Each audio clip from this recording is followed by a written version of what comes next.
It's a busy day for this group of friends. They are working hard at baking a cake. One of them is preheating the oven. One is making the batter. One is melting the chocolate. And one is preparing the decorations for the cake. Wow! There's the cake. That's great teamwork. Did you know that different tissues in plants have different functions too? But they work as a team to keep the plant alive. What are tissues? A group of cells that are similar in structure and that work together to achieve a particular function forms a tissue. Plants are stationary, and so some of the tissues they have are dead cells, which provide mechanical strength. These are the different types of plant tissues: meristematic and permanent tissues. Look at how this plant is growing month by month. This is due to a special type of tissue called meristematic tissue. These tissues are rapidly dividing tissues. Plant growth occurs only at those points where these tissues are present: the tips of the stem and the root. Meristematic cells are living, cubical and thin-walled. Each cell has a large nucleus. Cells are closely packed with no intercellular spaces. Depending on the region where they are present, meristematic tissues are classified as apical, lateral, and intercalary. Apical meristem is present at the apical or growing tips of stems and roots. It increases the length of the plant. Lateral meristem or cambium is present in the radial portion of the stem or root. It increases the girth of the plant. Intercalary meristem occurs at the base of the leaves or at the internodes. It helps to increase the length of the internode.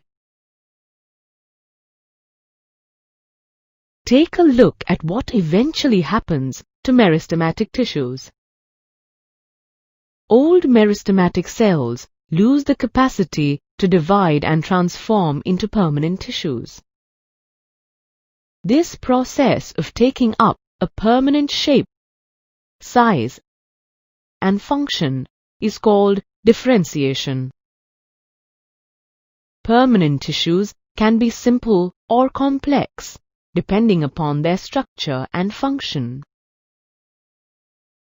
Simple permanent tissues include parenchyma, collenchyma, and sclerenchyma.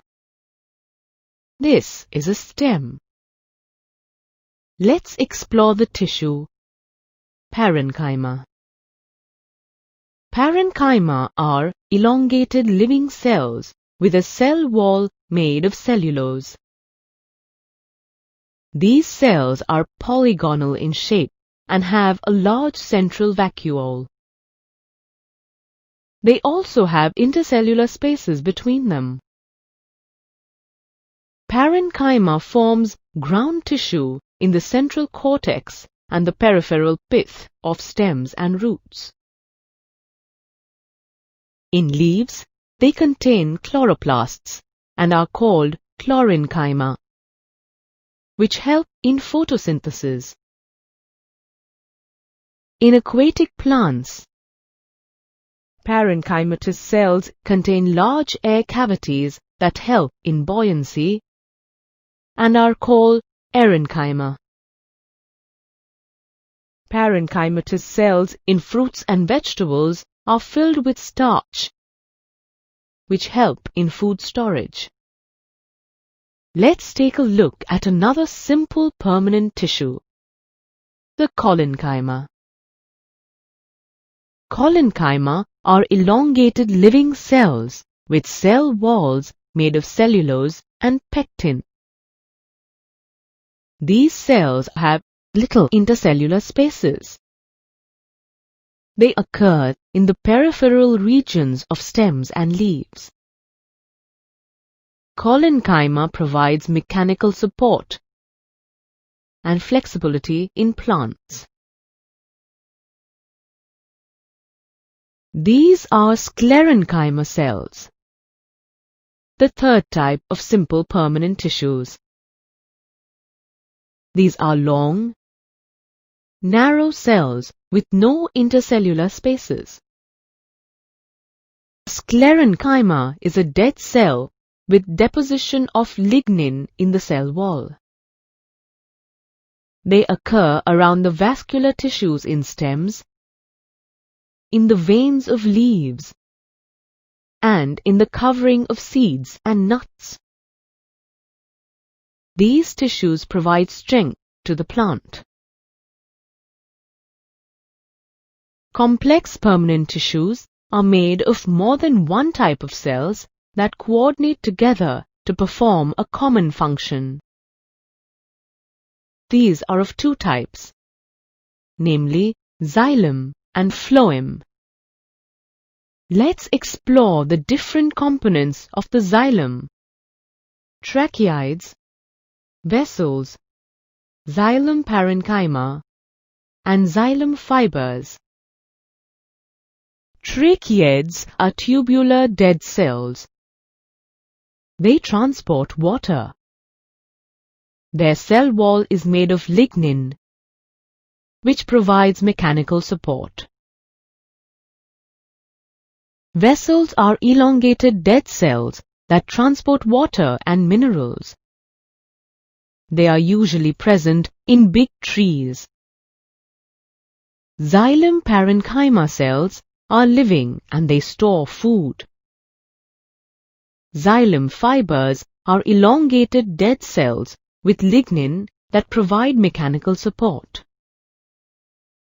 Let's now look at the different elements of phloem: sieve tubes, companion cells, phloem parenchyma, and phloem fibers.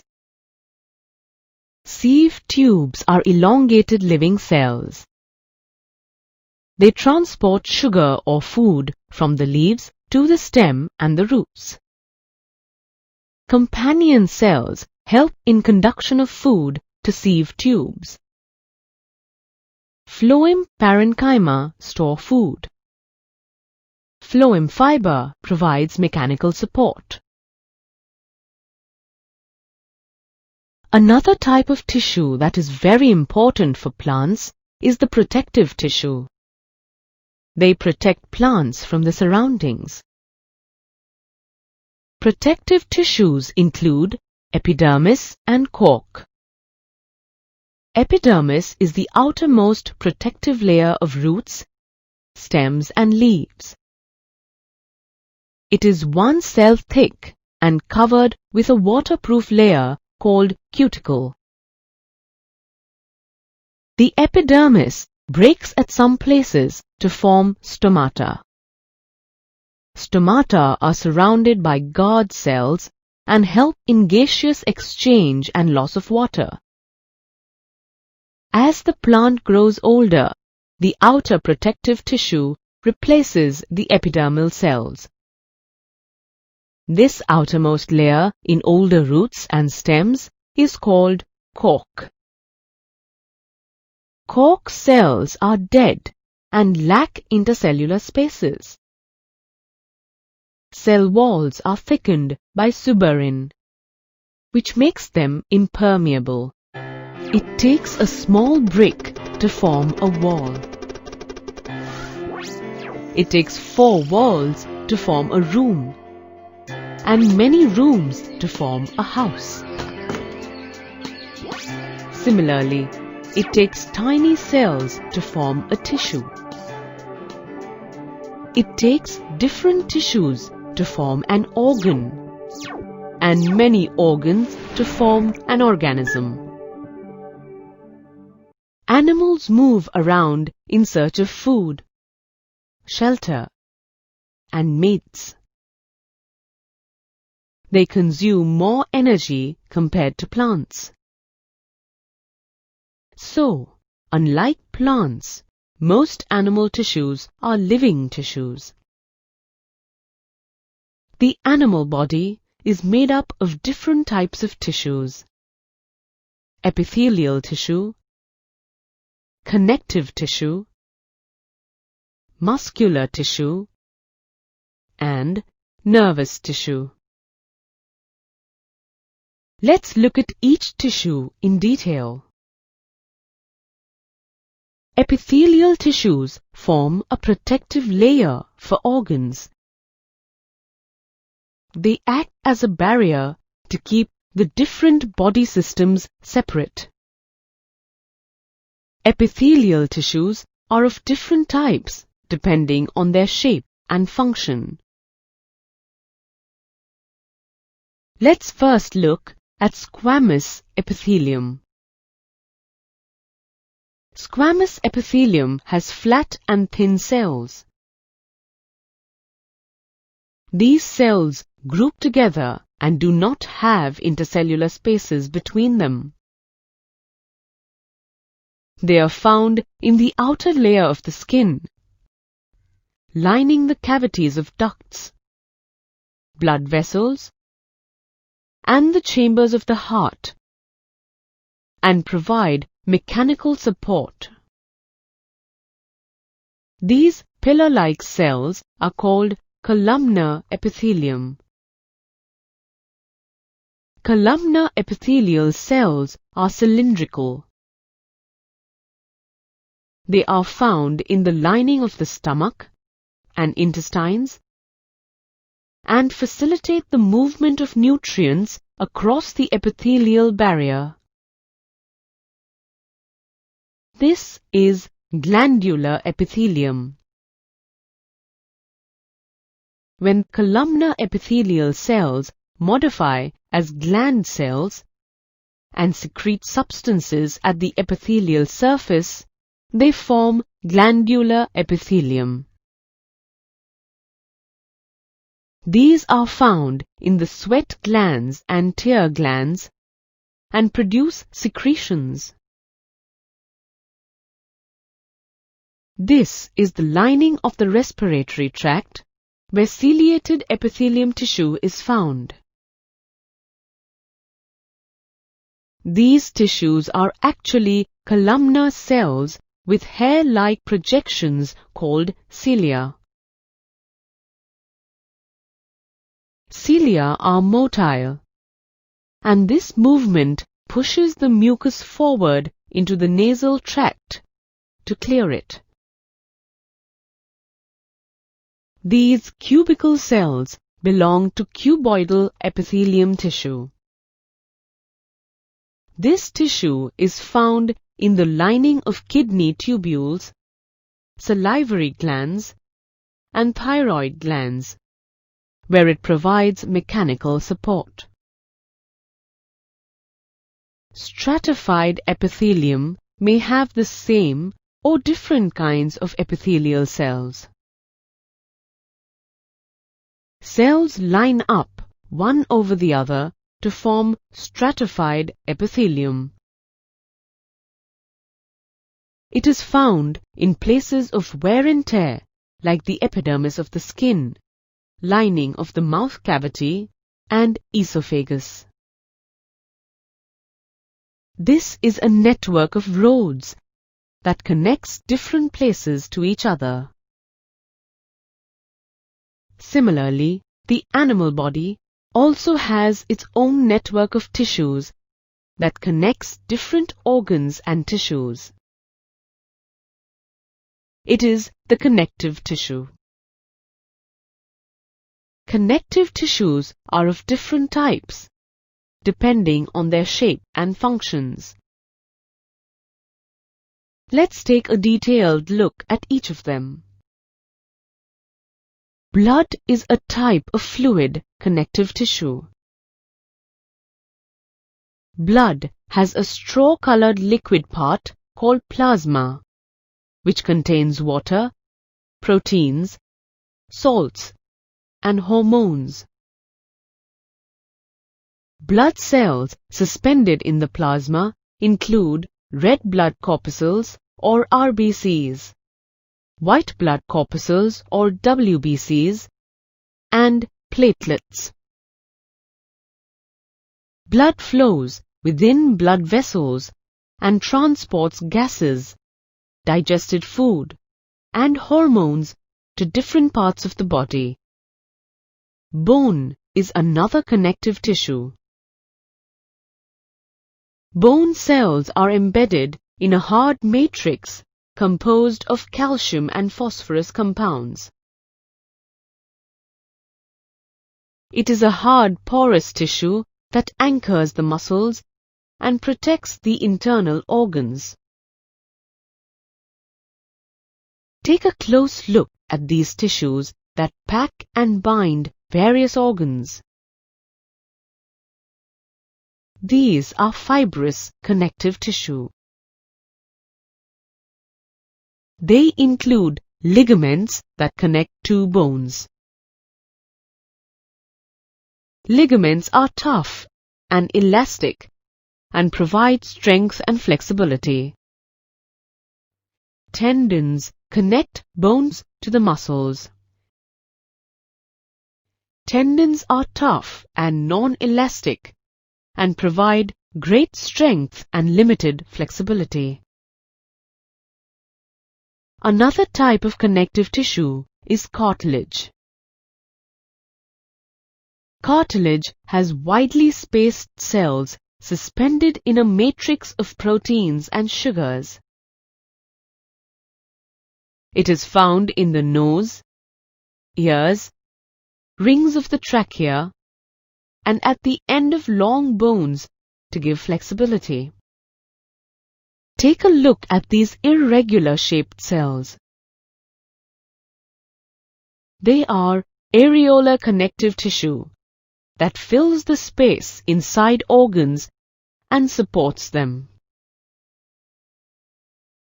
Such tissues are found between the skin and muscles and around blood vessels and nerves.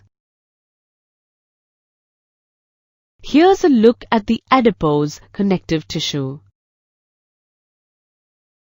Cells of this tissue are filled with fat globules. It is found below the skin and around internal organs like kidneys and acts as an insulator.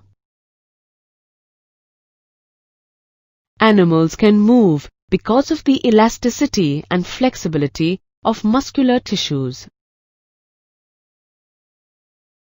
Muscular tissues have elongated cells called muscle fibers. Muscular tissues are of three kinds: striated muscles, unstriated muscles, and cardiac muscles. Striated muscles are cylindrical, unbranched, and multinucleated. Each muscle fiber has dark bands alternating with light bands called striations. These muscles help us move our limbs and lift weights at will. So, striated muscles are called voluntary muscles. They are found in our limbs, body wall, face and neck. See how the food is pushed down to the alimentary canal by the contraction and relaxation of muscles. This process is done by unstriated muscles, which are spindle-shaped with one nucleus. They do not have striations and are called smooth muscles. They are also beyond our control and are called involuntary muscles. They are found in the iris of the eye, urinary bladder, and bronchi of the lungs. That leaves only one type of muscle tissue, cardiac muscles. Cardiac muscles are branched, cylindrical fibers with a single nucleus. The contraction and relaxation of these involuntary muscles cause heartbeats. Do you know what these boys are doing? They are trying to converse over a telephone that they have made. The function of the wire is to transmit information. Similarly, our body also has tissues that transport information from one part of the body to another. These are called nerve tissues. Let's take a closer look at nervous tissues. Nervous tissues have elongated cells called neurons. Each neuron consists of a cell body with a nucleus and cytoplasm called cyton, and elongated hair-like extensions called dendrites. One of the dendrites, called axon, is very long. Neurons join end to end to form nerve fibers. These nerves are richly supplied with blood. Nervous tissues are found in the brain, spinal cord, and nerves. The combination of nerve and muscle tissue enables man to move rapidly in response to stimuli.